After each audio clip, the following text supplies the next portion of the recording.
তো এখানে আমি কড়াইতে খুব সামান্য একটু তেল দিয়েছি। তো আজকে আমি আপনাদেরকে একটা নতুন ধরনের চাটনি শেখাচ্ছি। তো এখানে আছে 4টা শুকনো লঙ্কা আর সামান্য একটু কালি জিরা।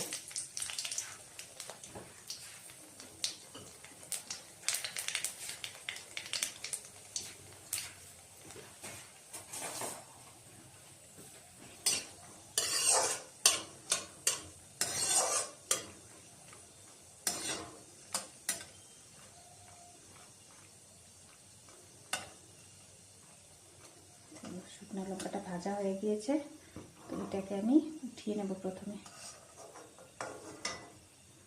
একটা প্লেটে রেখে দিই।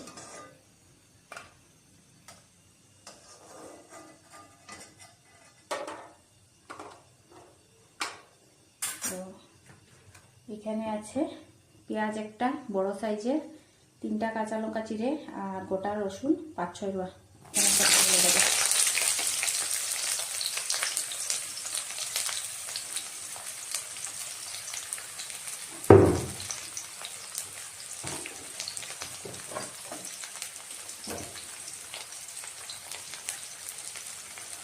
এখানে দিয়ে দেবো 1/2 চামচ লবণ।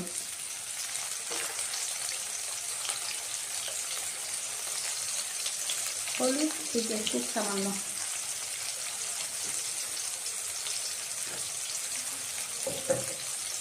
তো এটাকে আমি লাল লাল করে ভাজা করে নিই। তো এই দেখেন খুব সুন্দর লাল করে আমি এরকম ভাজা করে নিচ্ছি। আপনারা এরকম করবেন, খুব বেশি একটা তেল দেবেন না, আর ঝাল আপনারা যতটুকু খান এতটুকুই দেবেন। তো আমরা তো একটু ঝাল খাবো, এই জন্য একটু দিলাম বেশি করে। তো এখন আমি এটাকে নামিয়ে নেবো একটা প্লেটে।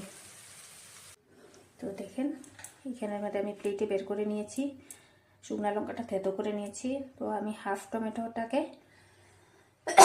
পুড়ে নিয়েছি, পুড়ে বাকল ছাড়িয়ে রেখেছি। ধনিয়া পাতা কুচি করে রেখেছি। লবণ আর এখানে দেব না, শুধু এখানে অল্প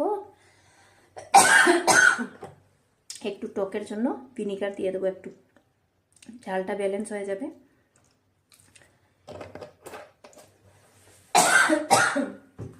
তো এটাকে আমি এখন মিক্স করে নেব।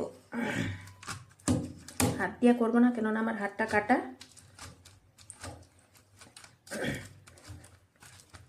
রসুনগুলোকে এরকম করে প্রেস করে ভেঙে নেবেন।